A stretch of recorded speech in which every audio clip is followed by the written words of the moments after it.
It's time now for the 46 preview, and it's brought to you today by our friends at Yoder Oil, serving the petroleum industry since 1937. Chuck and Bob getting ready for week 1 in Michigan, week 2 in Indiana, so excitement on both sides of the border. Let's start to the north, and a lot of excitement up in Berrien Springs. Some of those teams are going to play on Thursday night. We'll talk about that in a moment. Berrien Springs is going to play on Friday because they're having a big celebration for the grand opening of Sylvester Stadium. And what an interesting storyline is. They started off their 80-year-old coach, Elliot Uzelak, coaching against his former team as Berrien Springs takes on Benton Harbor. Now, his resume is so strong. He coached in Division I. He's gone to different high schools where he's contributed and helped people grow, and he's going to get a chance to do that now at Berrien Springs. And he does have some people coming back off of last year's squad. Tyler Ewalt will be the quarterback, and he's a quality young man. And obviously, when Coach Uzelak's trying to get somebody to run the offense, you got to have a guy like that. Well, meanwhile, Benton Harbor with a brand new coach in Sheldon Nelson. He takes over a program that went 2-5 last year. They had their struggles on defense.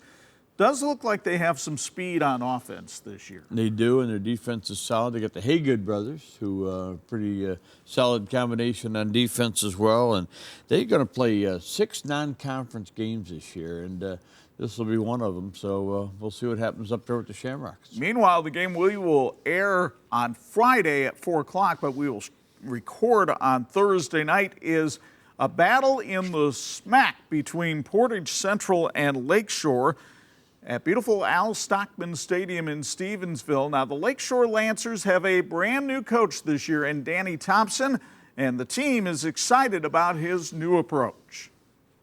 Throughout my career of high school, we've always had a different coach, so it's continuous. So I can learn it. It's different than what we have run last year, but I love learning new offenses, and this one seems to be my favorite. These kids have been just wonderful.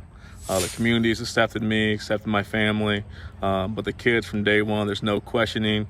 You know, I'm stepping into the shoes of a legend in Denny Dock, but stepping into it in the first day, like, okay, coach, whatever you need us to do, we're going to do it. You know, the questions are not questioning what I'm doing. It's how can we do what you want to do better. Sure. And that's how Lakeshore kids are, and that's just what, is making my job a lot easier. Thompson bringing in a brand new offense. They ran the flex bone under Denny Dock. He's going to go with a spread attack. And quarterback, well, it's kind of a two-headed monster for Lakeshore right now. Yeah, Korfmacher is in contention with Mooney for that starting job. And so somebody's going to come out a winner, and they're going to have a nice solid backup as well when you look at how that's going to work out. I think everybody's impressed with Coach Thompson, and I think he's impressed with the seniors. You got 18 of them coming back on this team. Tanner Jackson, one of them. He's kind of a defensive stalwart, a little bit of an undersized linebacker, and that could be a problem against a Portage Central team coached by Mick Enders that brings in some big physical players. They've got a young man committed to go to Purdue by the name of Cross Watson, who's a guard on offense, nose tackle on defense. And then they've got another young man that's an all-state linebacker headed to Lehigh, and Tyler Stolsky. Yeah, 2 really good quality athletes, good size, 6'5", 278 for Watson. And then you've got Stolsky at 6'3", 220. And, some other players are going to help them along. Obviously, their quarterback, Caleb Snell, is a quality young man, and he'll be running that offense and trying to get the ball to Devin Porter whenever he can. Yeah, Devin Porter, an experienced running back. They've got a lot coming back. Should be a fun one. We will have that for you live streamed on Facebook Thursday night at 6:45, and then we'll show it on TV-46 Friday afternoon at 4 p.m. and Saturday morning at 11:30 a.m. Now let's go into the state of Indiana. Week 2 gets underway. And over at Tulski Field, where we were last week for week 1, Marion trying to bounce back against Culver Academy. Michael Davidson's team, I thought, got worn out a little bit by a big physical Mishawaka team, but I know the coach felt like they learned some lessons that can pay off the rest of the season. No question about it, Chuck. And talking to Coach Davidson this week, they had some injuries. Now, it's not an excuse. It's just a reality. They had some kids that were out. They'll be back before the end of the season. But Mishawaka's defense, Bo Brown, they're really impressive. And they had a job going into that game of trying to keep an eye on Greg Atkinson. In the first half, he had 0 yards. He's one of the best players in the state. In the second half, he got it going a little bit. By then, the ship had left the dock, and Mishawaka was just so impressive. When you look at the people that they have back, and man, I tell you what, Marion's they've got to rebound and they've got to get it going in a hurry against Culver Academy. Well, yeah, because Culver Academy has a veteran coach in Andy Dorrell. They had no problem with a lesser team in Crispus Attucks last week, winning 43-8. I like Nico DePonio and what he was able to do with the running attack. Jimmy Pisani threw for 111 yards. So some pretty good balance on offense for the Eagles. Well, no question about it. Only gave up 8 points in the ball game, so the defense came ready to play, and they will hit you on every play. Kind of an interesting sideline in this game, Chuck. They had a kicker who made 5 extra points. Not normally a big story, but her name is Kate Berry. And then she was busy the rest of the weekend. Yeah, had a goal against Andrean in Culver Academy's 2-1 win over the 59ers. So congratulations to Kate Berry, and keep up the good work there at kicking, although Marion would like her to not have to worry about extra points too much this week. Let's go over to Middlebury. Pair 1-0 teams meeting at Intera Field. Both St. Joe and Northridge posted shutouts last week. St. Joe blanking Lakeland and Northridge looking impressive against Adams. But for Brian Witten and the St. Joe Indians, chance to go 2-0, which they haven't done in a while. No, and it's good to see them get off to a good start, and especially with the defense playing so well. And as we saw last year, even when they struggled offensively, their defense will hit you, and they'll get there in a hurry and in a bad mood, and they did a nice job. How about Alex Ortiz? 2 touchdowns in the victory, and they also got a 20-yard field goal from Jacob Deal. And Maddox Tarwacki had a pick 6 on the defensive side, so a good solid effort for St. Joe. Northridge with a similar performance last week in the win over Adams. The defense really carried the day. Micah Hostetler wasn't spectacular by any means at quarterback, but he was steady, consistent, didn't turn the ball over. But really, Chad Epley's team is built right now on the defensive side of the ball. Well, it has to be early, but I love Micah Hostetler, and that he tore his knee up in a game last year that we did. And he battled back, was part of the basketball program, and now he's a starting quarterback. His brother Jethro is a pretty good target for him as well. So the Hochstettlers keep the tradition going over there at Northridge High School. And they've got some other players. They got Ridge Howard, and they got Eric Jennings, had 2 sacks in the victory. So this is a good team, and the defense, as you said, Chuck, going to carry them early. Yeah, you mentioned Howard. He had 12 tackles in that win over Adams last week. While defenses may be dominant in Middlebury, it'll be a pair of prolific offenses featured at Ames Field as Warsaw visits Michigan City.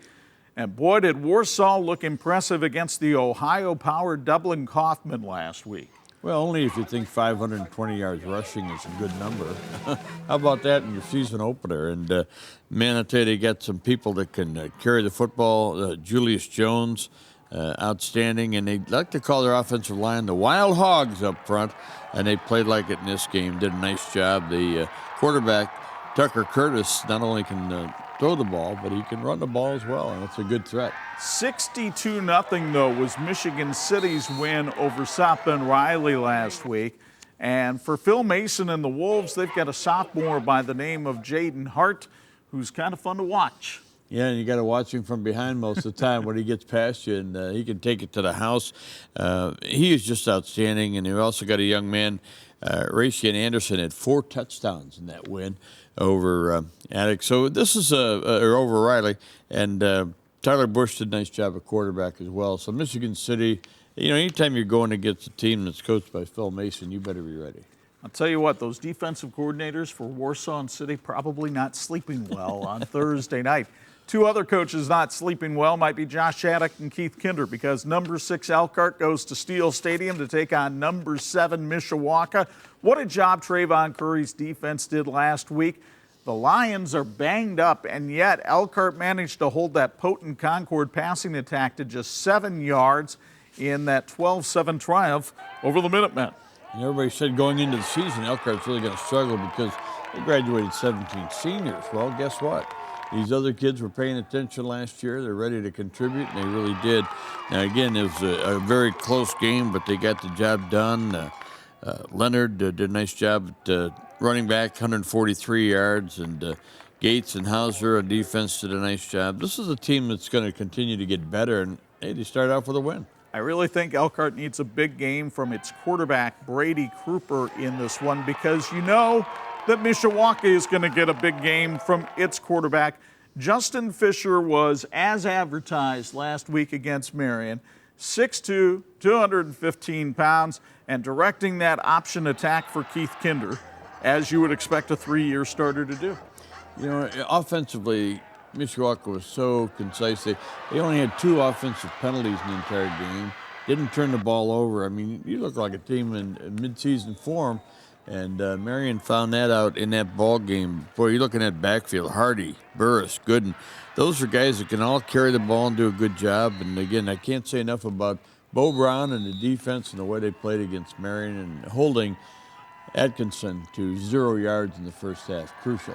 Yeah, they definitely brought the LOD, the lights-out defense that they play in favor of their former defensive coordinator, Greg Smith, who passed away last summer. And then Friday night, Bob and I are going to be at Jake Field in Dunlap, the renewal of the Cable Line Cup. This will be the 61st time Concord and Jimtown have played. The series all even at 30 apiece. Both these teams coming off heartbreaking losses, Bob. Jimtown lost 7-6 to Northwood. Concord lost 12-7 to Elkhart. Thing that really stood out to me about the Jimmies in their loss to Northwood, they had the ball for 69 plays. Northwood only had it for 35, but they couldn't finish drives off. No, Jimtown did put together a great drive, and it wound up with their only 23 plays on the drive. Yeah. That's impressive, no matter what you're doing, even if it's a scrimmage with your own guys. But Jimtown's got some talent, and you know, Trent Daniels and John Two Reed can carry the ball, along with Landon Buchanan, who had 94 yards in the game, and Tyson House is our quarterback. Now, Tyson didn't throw the ball particularly well. He had a couple of good runs, but if they're going to be better, if Jimtown's going to be better by the midseason, end of the season, Tyson House really has to develop. Okay, so you're talking about Tyson House didn't throw the ball well for Jimtown. I'll tell you a guy who did throw the ball well last week, and that was Hunter Dutton for Concord. 199 yards passing. And oh, by the way, he's got a receiver. Well, he's actually got a couple of them. Exactly. That's Amari and Moore. He's got another one named Jack Darcy. And Bob, I really think this could be the deepest receiving core in the area. It is, and you know, you got a third-year starting quarterback in Hunter Dutton, who's a big, strong athlete himself, and that's Jack Darcy taking it to the house. And they've also got a real solid running back when you think about the opportunity for Titus Hackworth to carry the ball. They got good balance, and he should be able to be successful, and he has been in the past. Defensively, oh, the Koltukian brothers. There's Zavin catching a touchdown pass, but these are guys who bring the wood to you, and they are outstanding athletes and really the stalwarts for Concord. I really think Gabe Mayo had a good game on defense last week, and Ephraim Lake, a defensive end who's exciting to watch. Keep an eye on him as well. Should be a fun one. We'll have it for you Friday night at 11 and Saturday morning at 9 on TV-46. And once again, we certainly want to thank our friends at Yoder Oil for sponsoring our 46 preview today. Yoder Oil, serving the petroleum community since 1937. That does it for the 46 preview. For Bob Nagel, Chuck Freeby, see you at the ball games.